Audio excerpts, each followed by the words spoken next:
Bismillahirrahmanirrahim. Assalamualaikum warahmatullahi wabarakatuh. Waalaikumsalam warahmatullahi wabarakatuh. Kali ini kita akan berkenalan dengan satu sosok wanita mulia, putri dari Al-Imam Ali bin Abi Thalib, yang dikenal dengan Sayyidah Zainab Al-Kubra. Sayyidah Zainab Al-Kubra binti Al-Imam Ali bin Abi Thalib radhiyallahu ta'ala anhuma.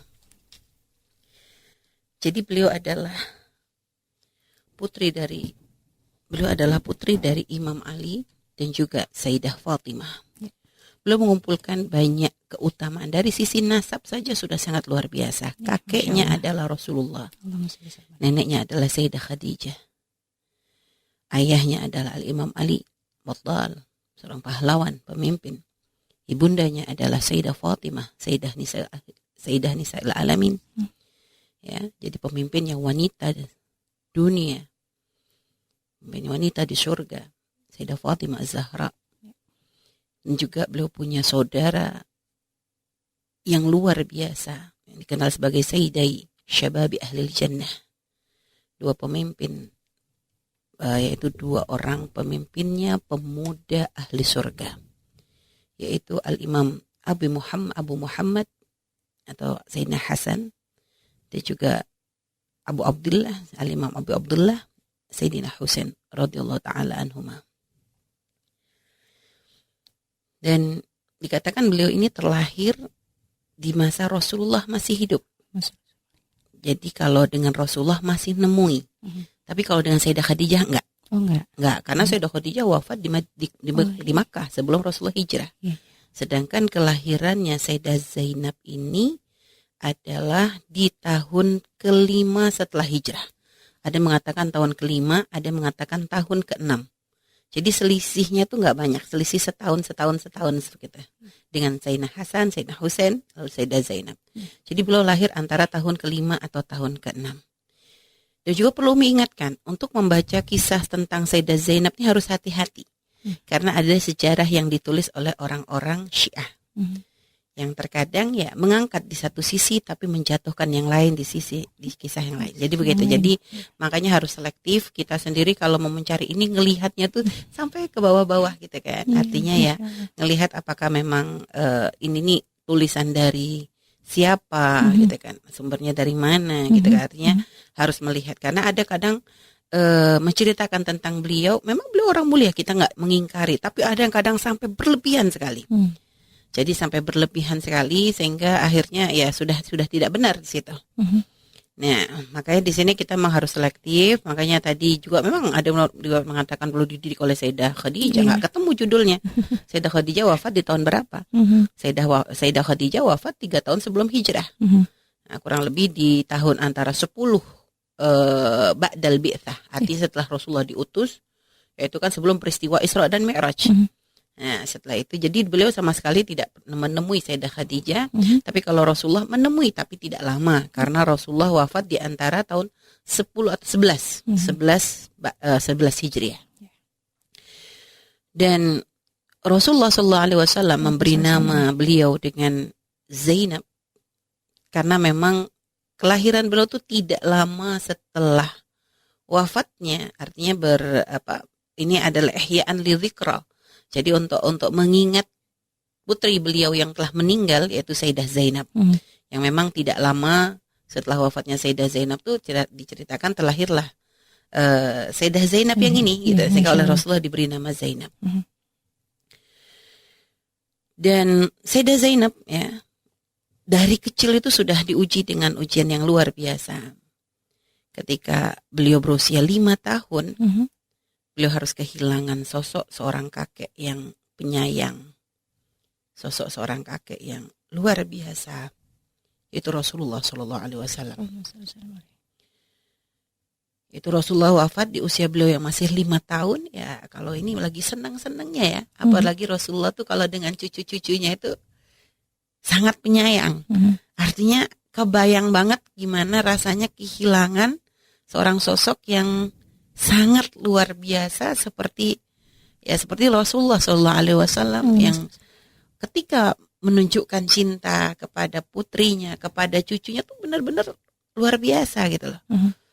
Sampai Rasulullah tuh nggak malu untuk ya kayak dijadikan tunggangannya atau jadi hal-hal seperti itu tidak pernah dianggap sebagai satu hal yang rendah bagi Nabi Muhammad SAW, padahal beliau adalah manusia yang sangat luar biasa.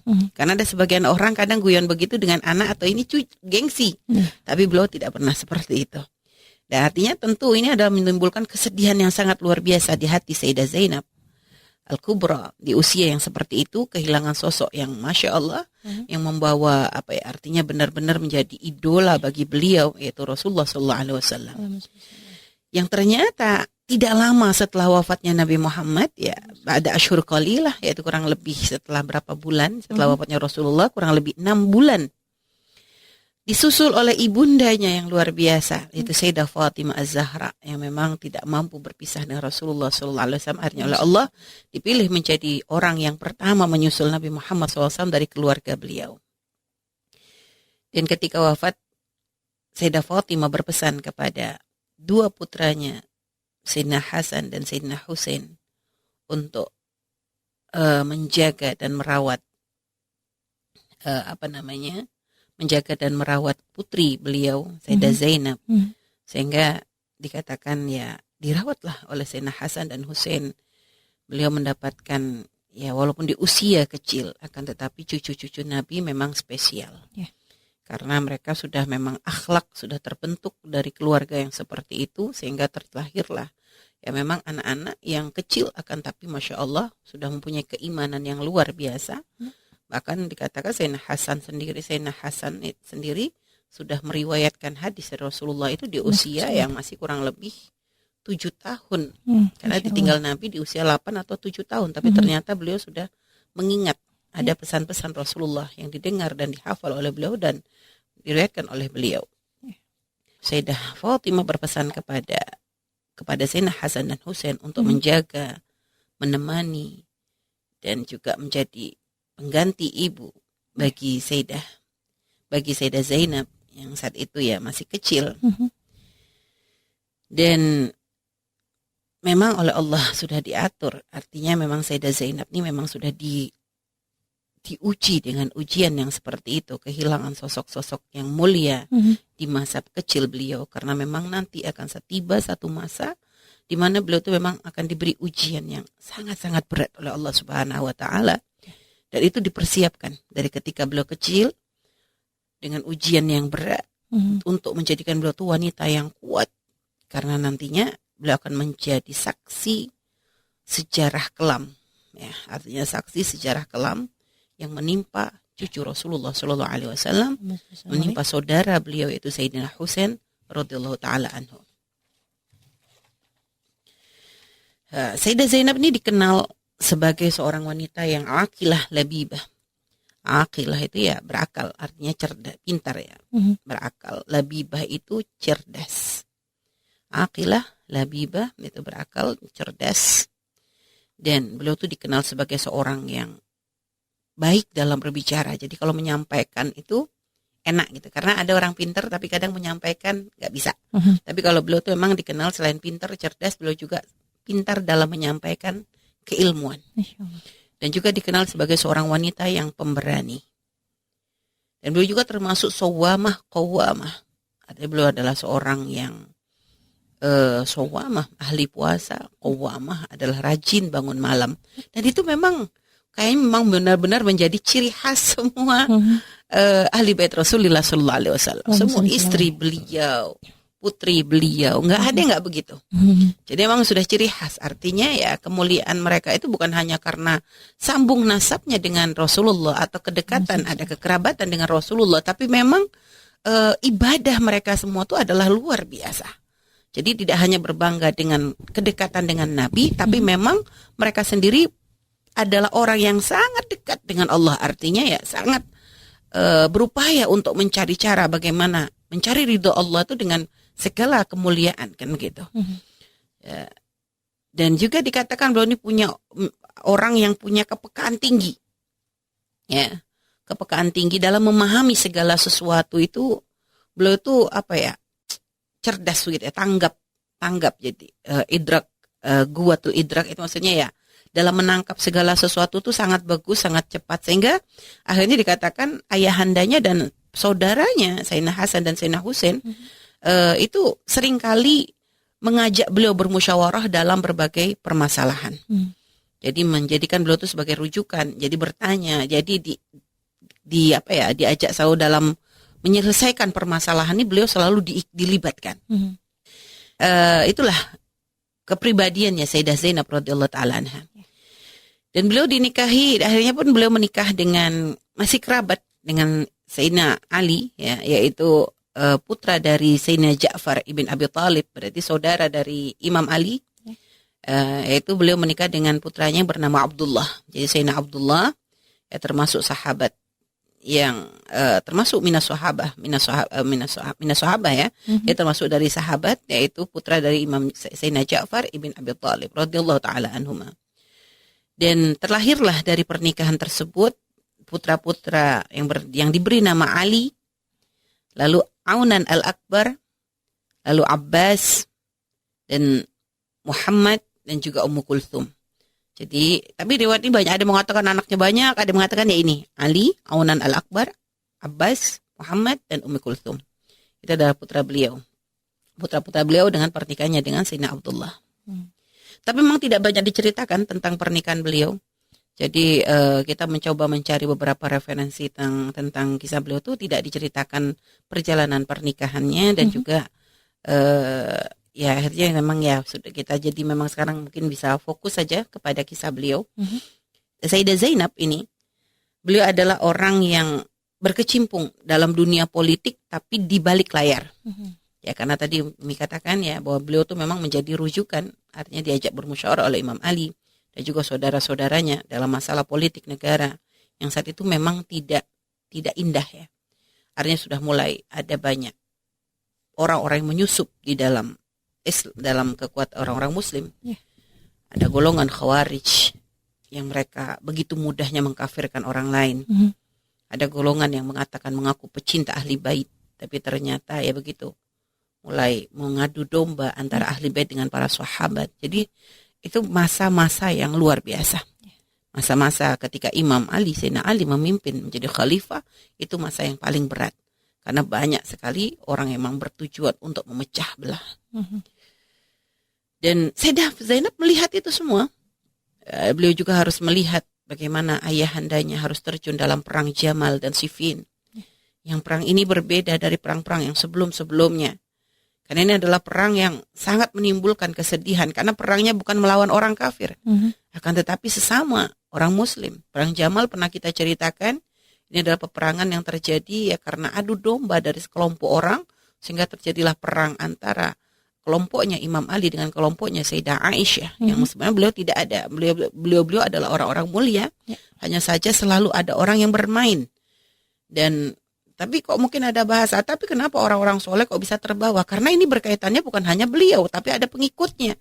Kalau beliau adalah orang-orang yang mulia, yang tidak akan gampang terbawa oleh adu domba. Tapi orang-orang di bawahnya ini, sehingga perang tidak bisa dihindari, dan beliau tidak punya kemampuan untuk menahan itu semua. Karena sebenarnya sudah terjadi kesepakatan, dan sudah kita ceritakan dengan panjang lebar tentang kisah perang Jamal, dan mungkin para sahabat yang mungkin terlambat untuk mengikuti bisa mengambil dari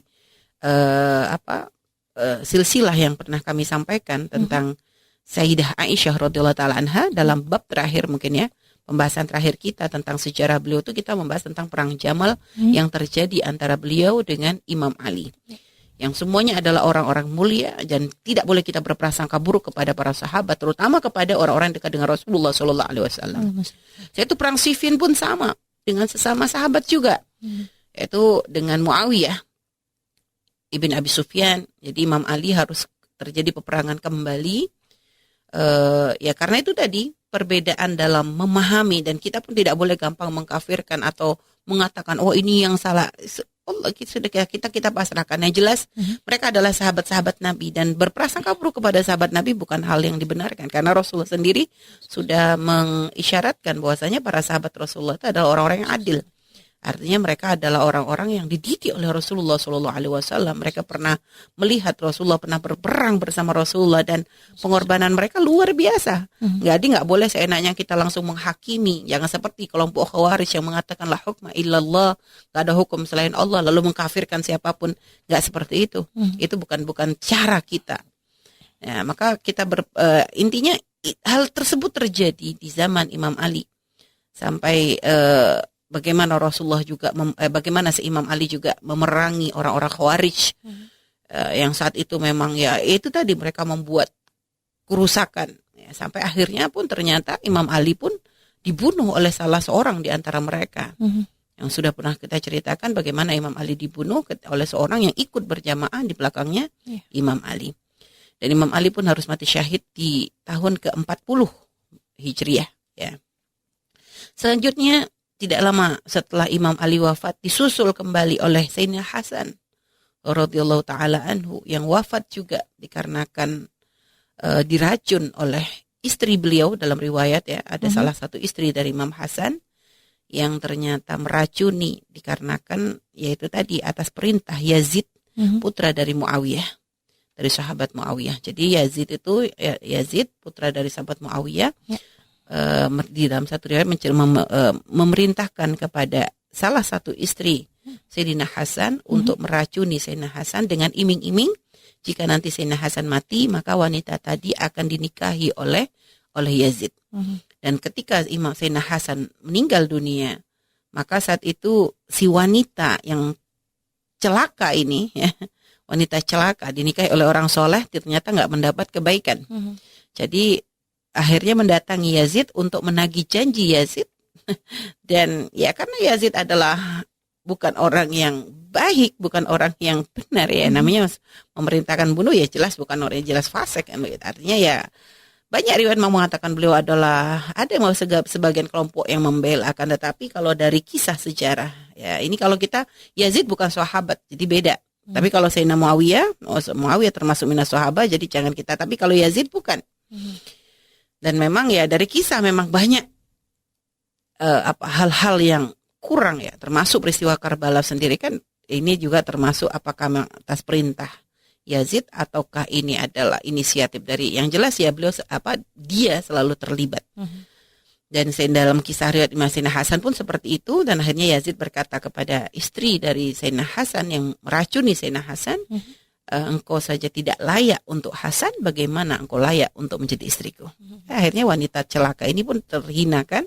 Sudahlah dia melepas permata di tangannya, lalu mendatangi batu kerikil dan ternyata pun dilempar juga.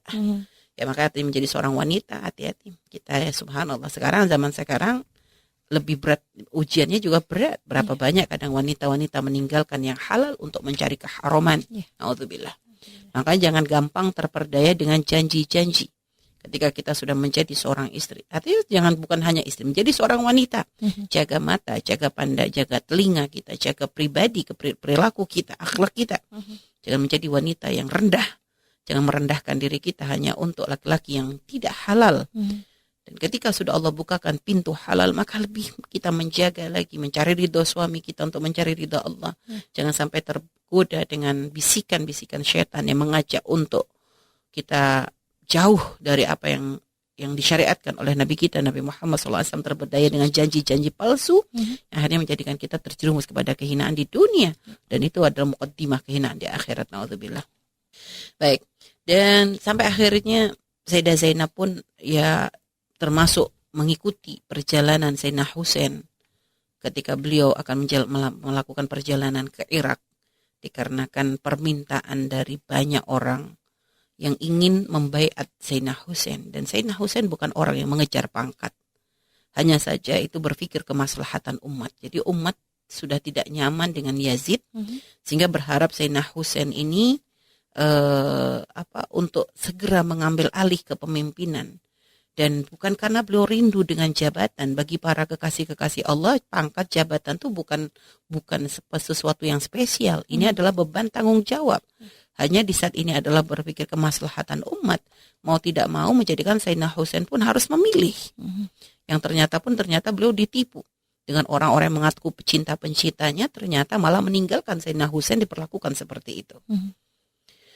Dan akhirnya ketika beliau berjalan ke Irak untuk berbaiat, mendatangi orang-orang yang berjanji akan membaiat beliau, ribuan orang yang janji untuk membaiat, ternyata tertahanlah ya, terjadi peristiwa Karbala. Dan mungkin untuk cerita lengkapnya para sahabat, para pendengar bisa langsung mengikuti dari apa yang pernah Buya ceritakan, ada khusus, tinggal dicari saja Buya Yahya kisah Karbala, nanti akan keluar, supaya jadi kita juga tidak salah dalam mengambil sejarah, karena banyak kisah Karbala yang diselewengkan, sehingga akhirnya kisahnya memecah belah antara yang mengatakan bahwa orang-orang Sunni, ya itu jadi menyalahkan Sunni, jadi padahal itu urusannya dengan kepemimpinan, masalah kekuasaan. Jadi nggak bisa langsung mengatakan kelompok apa ya. Jadi mengatakan oh ini Sunni yang begini, nggak bisa mewakili. Walaupun memang saat itu ada beberapa sahabat yang bersama Yazid, tapi bukan berarti mereka orang yang menyetujui, hanya karena mereka tidak mampu melawan aturan negara. Ya itu kan kita sendiri pun ya saat ini kadang mungkin ada orang yang kadang dia pengen berjuang tapi ternyata bentrok dengan aturan-aturan negara yang ada. Lah itu kan kita nggak bisa langsung mengatakan oh kelompok ini nggak benar, kelompok nggak bisa seperti itu. Jadi ini sudah lagi tidak membawa Sunni, ini ada masalah perebutan, masalah Yazid mempertahankan kekuasaannya sehingga ya akhirnya terjadilah peristiwa Karbala tadi. Baik, itu peristiwa pembantaian ya keluarga keturunan dari Rasulullah Shallallahu Alaihi Wasallam. Dan itu benar-benar merupakan suatu hal yang sangat berat dirasa oleh Sayyidah Zainab radhiyallahu taala anha.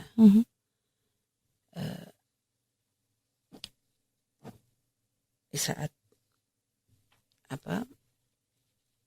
beliau itu melihat dengan mata kepala sendiri bagaimana orang-orang yang beliau cintai dari kerabat dan juga orang-orang yang dekat, pecinta-pecinta ahli bait yang sesungguhnya itu turun dalam peperangan dan mati syahid di situ, di mana putra-putra beliau dan juga saudara-saudara beliau dari Bani Hashim itu meninggal, menjadi orang-orang yang mati syahid di depan mata beliau sendiri. Terbayang ini kan momen yang tentunya tidak mudah. Artinya mungkin kalau dalam kondisi normal ini orang mungkin bisa gila. Bagaimana melihat putra, melihat saudara yang sangat beliau cintai dan juga orang-orang yang terdekat itu dibantai di sekitar beliau. Artinya sebagai seorang wanita harus melihat hal yang seperti itu, tentu itu adalah ujian yang teramat sangat berat dirasa oleh Sayyidah Zainab radhiyallahu taala anha. Bagaimana beliau harus melihat tubuh-tubuh dari putra-putra, saudara, kerabat itu yang harus wafat dalam keadaan tubuh mereka terpisah dari kepala. Ada juga yang tubuhnya dirobek-robek dengan pedang. Artinya luar biasa. Belum lagi kondisi bagaimana para wanita yang bersama beliau juga. Ada beberapa dari mereka yang membawa anak-anak kecil, di mana kondisi anak-anak kecil yang bergabung bersama beliau juga dalam kondisi haus, ketakutan, haus dan sebagainya. Dan ini beliau harus menanggung itu semua. Beliau harus memberikan kekuatan kepada para wanita yang pada saat itu merasa sangat ketakutan, karena hal ini benar-benar di luar dari bayangan. Karena harapan mereka yaitu hanya sekedar mengadakan untuk berbaiat tadi, untuk sama sekali tidak terbayang akan terjadi peperangan yang seperti itu. Dan apalagi dengan kondisi orang-orang yang saat itu berperang yang menyerang beliau itu memang beringas gitu ya. Mereka sudah lupa dengan ikatan orang-orang yang saat itu, memang dengan ikatan yang orang-orang yang dibantai oleh mereka itu adalah punya ikatan kuat dengan Rasulullah. Sayyidina Husain sendiri adalah orang yang sangat dicintai oleh Nabi Muhammad SAW. Apalagi dan juga zuriyah dari Sayyidina Husain, Sayyidina Hasan dan juga Sayyidah Zainab. Dan masih banyak lagi dari ahibba'uhum dan pencinta-pencinta mereka yang jadi memang sudah akal sudah hilang. Sudah tidak ada mahabbah karena nggak terbayang di hati gimana orang yang katanya mengaku umat Nabi kok teganya membunuh orang yang bahkan pernah dicium bibirnya oleh Rasulullah SAW. Kecuali hatinya tuh sudah mati. Padahal luar biasa, itu kan jaraknya dekat. Maksudnya bukan jarak bertahun-tahun dari Rasulullah. Artinya bahkan ada juga sebagian di antara mereka tuh termasuk dari putranya para sahabat yang sangat mencintai Rasulullah dan keluarganya. Jadi ini sudah di luar akal untuk menjangkau bagaimana ada hati yang bisa sampai berperilaku seperti itu. Bagaimana mana mahabbah. Karena tentu kalau orang tuh punya cinta dengan Rasulullah, dia akan mencintai sesiapapun yang dicintai oleh Nabi Muhammad SAW. Jadi itu luar biasa sekali. Dan membaca kisah ini tuh Masya Allah, ya benar kata Rasul, bukan syirik yang ditakutkan oleh Rasulullah, tapi di saat orang tuh sudah tasab untuk berkejar, saling mengejar dunia, untuk mengejar kekuasaan, mengejar pangkat, sehingga menghalalkan berbagai macam cara. Ini terbukti dalam kisah ini. Jadi melupakan hubungan Rasul. Mereka mengaku umat Nabi, tapi membunuh orang-orang yang hatinya, yang mereka punya sambung dengan Rasulullah SAW.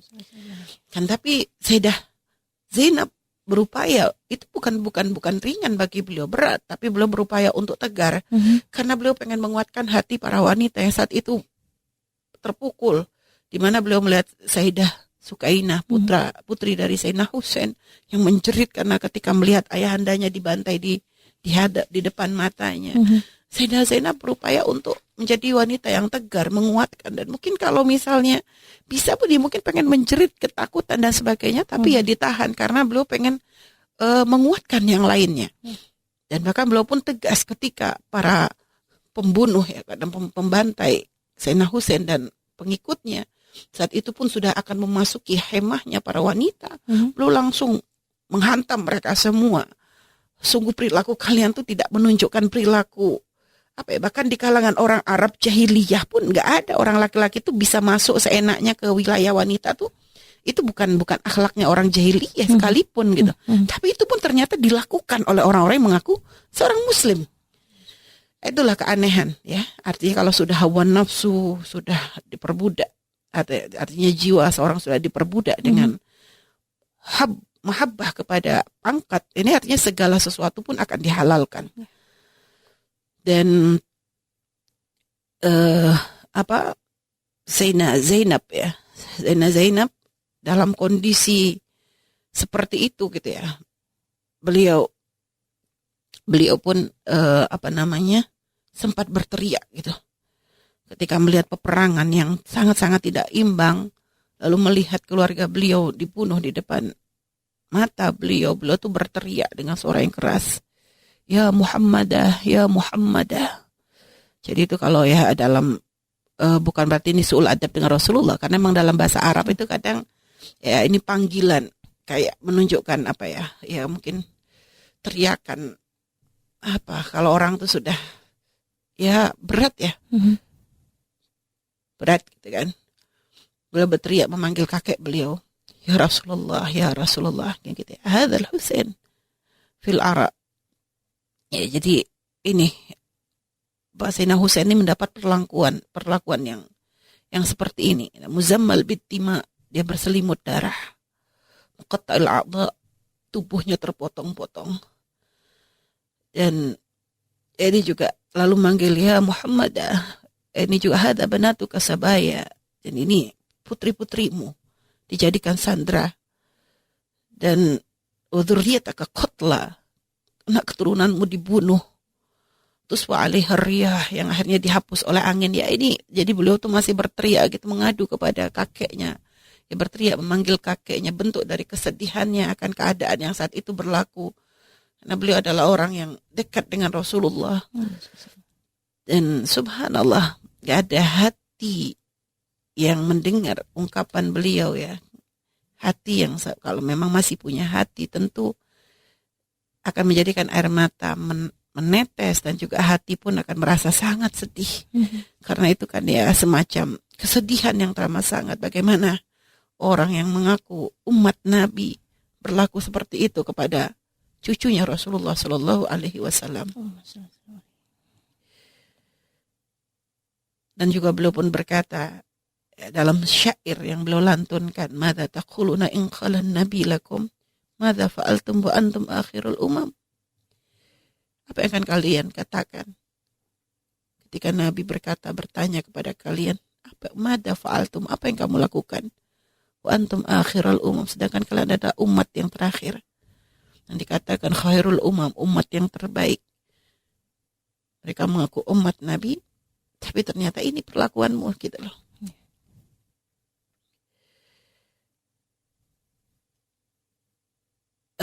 Dan banyak ya, artinya beliau memang mengadu saat itu dengan kesedihan yang luar biasa yang dirasa oleh beliau melihat keadaan di depan mata beliau. Ya, bagaimana perlakuan mereka kepada Sayyidah Zainab dan juga keluarganya. Sehingga ya itulah kesedihan yang dirasa oleh Sayyidah Zainab saat itu. Dan akhirnya setelah peristiwa Karbala, Sayyidah Zainab digiring bersama para wanita dan tidak tertinggal dari keturunan dari yang laki-laki kecuali Imam Ali Zainal Abidin yang mungkin dalam kisah Karbala bisa didengar kisahnya. Hanya beliau yang selamat karena saat itu beliau sedang demam tinggi yang sehingga untuk berdiri saja tidak mampu, harus dibantu dengan tongkat sehingga akhirnya pun dijaga oleh Sayyidah Zainab. Bahkan ketika akhirnya mereka semua digiring di hadapannya Yazid gitu ya. Artinya Sayyidah Zainab pun tetap berani untuk menunjukkan ketidaktakutannya kepada akan Yazid gitu. Jadi beliau berani untuk melawan Yazid, tegas terhadap Yazid gitu ya, merendahkan Yazid itu sama sekali tidak ada rasa takut di hati beliau. Dan ketika Imam Ali Zainal Abidin pun hampir ya artinya dibunuh, beliau pun yang menjadi pembelanya sehingga akhirnya Imam Ali Zainal Abidin pun bisa selamat. Dan itu salah satu-satunya keturunan Imam Husain yang ya dari beliau lah, artinya keturunan Imam Husain itu masih bersambung sampai saat ini. Dan itu tidak terlepas dari keberaniannya Sayyidah Zainab untuk membela dan berperilaku tegas kepada Yazid dan para pengikutnya. Dan kita nggak akan menceritakan tentang Karbala secara langsung ya. Artinya kita mungkin para akhwat, para sahabat bisa langsung mendengar dari yang dikisahkan Buya. Intinya setelah kejadian tersebut ya, Sayyidah Zainab akhirnya bersama rombongan dikembalikan ke kota Madinah. Akan tetapi pun ternyata ya gubernur Madinah yang saat itu pun termasuk pengikutnya Yazid yang mempersulit langkah-langkah Sayyidah Zainab karena melihat bagaimana umat ini ya menjadikan Sayyidah Zainab itu sebagai rujukan. Artinya mereka banyak datang kepada Sayyidah Zainab untuk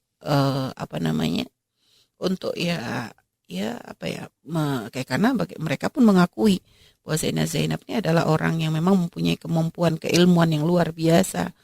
Kedekatan dengan Rasulullah bukan hanya sekedar dekat karena nasab, tapi karena memang dekat karena perilaku. Memang perilaku beliau tuh benar-benar mencerminkan perilaku ahli bait yang sesungguhnya, yaitu dari ibadahnya, akhlaknya dan semua keilmuannya ini adalah benar-benar sambung dengan kakek, ibundanya, ayahanda, semuanya ada pada diri Sayyidah Zainab. Sehingga akhirnya karena begitu banyak orang yang menjadikan beliau sebagai rujukan, gubernur ahli Madinah pun sudah merasa sempit, merasa artinya tidak nyaman dengan itu semua, sehingga akhirnya ada keinginan hanya sudah mulai membuat ya ketidaknyamanan pada diri Sayyidah Zainab, sehingga akhirnya Sayyidah Zainab pun berpindah dari kota Madinah menuju ke kota Mesir, karena di sana beliau mendengar bahwasanya ada pemimpin wali Mesir, gubernur Mesir yang bernama Maslamah ibn Makhlad al-Ansari, termasuk dari keturunan dari orang-orang Ansari yang mereka adalah termasuk pecinta ahli bait Rasulullah, sehingga beliau pun melakukan perjalanan ke Mesir dengan membawa putri dari Sayyidina Husain, yaitu Sayyidah Fatimah, Sayyidah Sukainah, dan juga membawa Imam Ali Zainal Abidin ke Mesir, dan beliau disambut dengan sambutan yang luar biasa.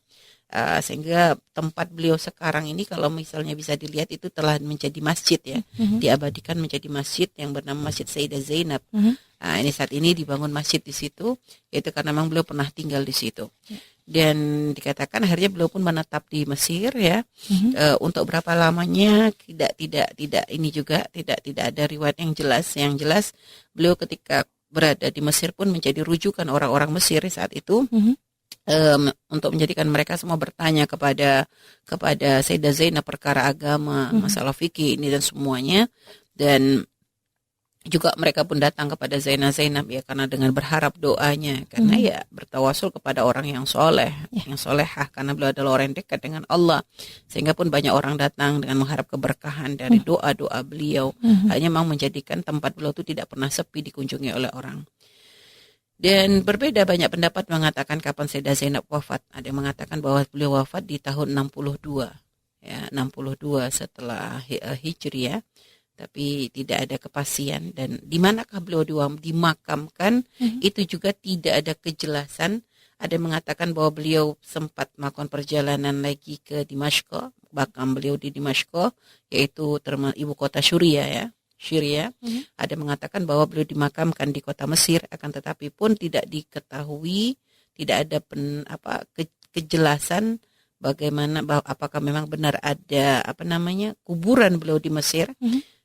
Kalau memang ini kan yang di Mesir yang memang terkenal, yang saat ini sering diziarahi oleh orang-orang, itu kan kuburannya Sayyidah Nafisah ya, keturunan cucu dari Rasulullah lagi. Ada lagi kuburannya Imam Syafi'i, ada lagi kuburannya, itu kan jelas gitu ya. Ada lagi sahibul ini Burdah. Nah itu juga Imam Bushairi, itu sendiri kan ada memang di Mesir ya. Tapi kalau Sayyidah Zainab tidak ada, sehingga memang ada perbedaan di manakah. Sampai ada juga mengatakan bahwa beliau kembali ke kota Madinah lalu dimakamkan di Baqi. Jadi ada riwayat seperti itu. Jadi beda-beda.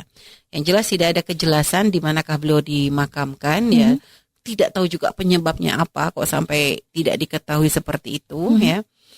Makanya apakah memang kondisi yang saat itu memang tidak aman, akhirnya menjadikan kuburan beliau pun dirahasiakan. Karena ya seperti tadi itu zaman-zaman termasuk awal-awal ya, dari mulai masih masih kuatnya yaitu tadi fitnah. Ada sebagian orang yang kadang mengaku pecinta tapi kadang terlalu berlebihan sampai mungkin ya ada lagi yang yaitu tadi menyalahkan sehingga sampai jadi mengkafirkan. Dan memang suasana saat itu tidak aman ya, karena memang setelah beberapa masa setelah wafatnya Sayyidina Husain itu memang ahli bait itu benar-benar terdolimi saat itu. Bahkan sampai dikatakan tidak ada mimbar Jumat kecuali di situ mencaci maki ahli bait. Sampai nanti akhirnya baru berakhir itu pada masa kepemimpinan Khalifah Umar ibn Abdul Aziz yang masih merupakan keturunan dari Sayyidina Umar ibn Khattab. Baru saat itu pencaci makian kepada ahli bait itu diberhentikan. Tidak ada lagi terjadi. Jadi seperti itu. Nah, itulah kondisi yang memang dialami oleh Sayyidah Zainab radhiyallahu taala anha. Artinya dalam ujian yang sangat-sangat berat yang harus menimpa beliau. Artinya tidak menjadikan beliau itu menjadi wanita yang lemah, menjadikan wanita yang depresi ya. Kalau sekarang itu kan banyak orang depresi ya. Artinya padahal kalau dibanding dengan ujian Sayyidah Zainab nggak ada apa-apanya.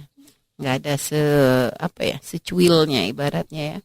Bayangkan Sayyidah Zainab harus mengalami peristiwa yang sangat berat, tapi pun tidak menjadikan beliau itu depresi, karena beliau tahu yang terjadi ini memang adalah sudah ketentuan dari Allah Subhanahu wa taala, sehingga beliau pun lebih banyak mendekatkan diri kepada Allah, menjadikan sisa hidupnya beliau untuk menjadi orang bermanfaat bagi umat Nabi Muhammad sallallahu alaihi wasallam. Dan beliau pun menyadari tidak ada ujian yang diberikan kepada seorang hamba kecuali itu adalah karena bentuk cinta Allah. Cara Allah untuk menjadikan hamba itu semakin dekat, untuk menjadikan semakin diangkat derajatnya. Sehingga makanya kepada para akhwat semua, jangan gampang putus asa dengan ujian yang menimpa. Yakini Allah tidak akan menimpa di luar dari kemampuan kita. Yakini bahwa semua yang terjadi dalam hidup kita ini sudah ada ketentuan, sudah ada qada dan qadar yang telah ditetapkan oleh Allah dari mulai sebelum kita ada, jauh sebelum kita ada, sudah ada ketentuannya. Artinya ya kita menjalani sesuai dengan bersandarkan kepada syariatnya Nabi Muhammad SAW. Di saat kita merasa sedih, kembalikan urusan kita dengan Allah, semakin mendekatkan diri kepada Allah, terus sibukkan diri kita dengan hal-hal yang positif. Jangan hanya fokus kepada kesedihan, tapi lihat berapa banyak kenikmatan yang Allah berikan kepada kita semua. Dari Sayyidah Zainab kita belajar untuk menjadi wanita yang kuat, wanita yang tegar, wanita yang akan selalu berprasangka baik kepada Allah Subhanahu wa taala. Wanita yang terus berupaya menjadi orang yang bermanfaat bagi umat Nabi Muhammad SAW. Semoga kisah beliau ini menjadi inspirasi bagi kita untuk bisa menjalankan itu semua, dan semoga Allah muliakan kita untuk bisa nanti kelak bisa berkumpul bersama beliau di surga. Amin ya rabbal alamin. Wallahu a'lam bishawab.